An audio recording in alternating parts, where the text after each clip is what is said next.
Hello, I am Dr. Stephen Lynch, the Chief Geoscientist for the Visual Wavefield Project and the developer of the Seismic Terrain Explorer software that you're looking at now. If you've been following my work, you'll notice that I've been unusually quiet lately. That's because I've had my head down finishing my latest release of the Explorer. I find it hard to talk to both humans and computers in the same week. So when I'm developing, I usually don't talk to anyone until I'm finished, which I am. So it's time to reintegrate myself into the geoscience community, and what better way to do that than with a quick presentation of one of the new aspects of the Explorer, specifically dynamic displays and how you can use them to provide context to attributes. To begin, I'll use the F3 demo data from OpenDetect, and I'll use two versions of it that they created and that come along with the demo project. The first is their dip-steered median filter seismic, which you can see here is a major improvement over the raw data. And the second is their acoustic impedance volume. I'm going to put the two together in entirely new ways and show you how you can get far more out of the AI attribute than you ever thought possible. Let's start by going back 40 years in technology and looking at this data again the same way you would look at it today, as variable density displays. Here is the seismic, and here is the AI attribute. There are two problems here. The first is that whereas this AI display is very pretty, it isn't very informative.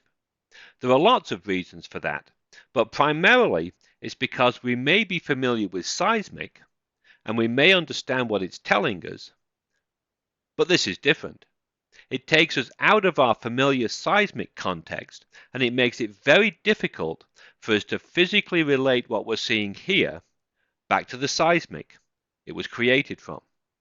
Without the seismic to ground us, this is really just so much abstract color. I should point out that this is not just a problem with AI displays, it's a problem for all attributes. They all lack seismic context. The second problem is this display itself, the venerable old variable density display. We have used it for almost 40 years as our go-to display for seismic amplitudes. But it doesn't show amplitude. It only shows color, color being a proxy for amplitude. That's fine. But since it is color, and since the AI display is color, there's no way to put the two together in such a way as to show the AI information at the same time as we see the seismic amplitudes it was created from. It's always one or the other. Take your pick and take your chances. Fortunately, we aren't in the 70s anymore.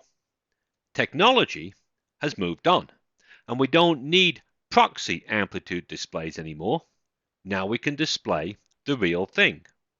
These are seismic amplitudes, and whereas color, as you can see, makes them more amenable to the eye, we don't actually need it.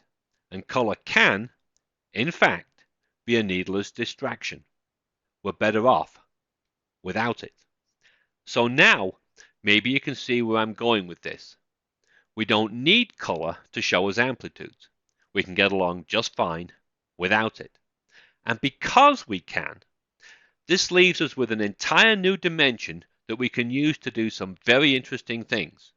In this case, we will use our new dynamic displays, and specifically the multi-attribute version, to overlay the acoustic impedance value over our seismic amplitudes, thus restoring the seismic context back to our display.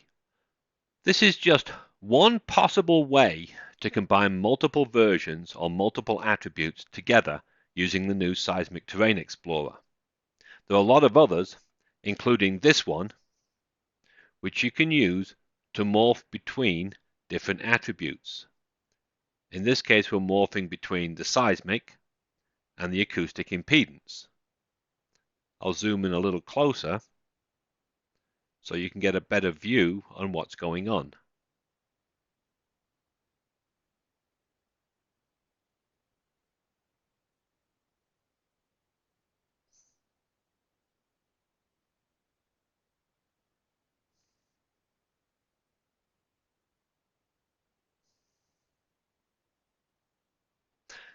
that will do for today, I think.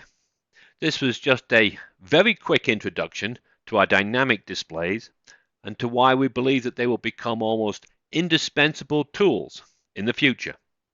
To find out more about them and to download the Seismic Terrain Explorer, follow the link at the end of the video. For now, I am Dr. Stephen Lynch. Thank you for watching.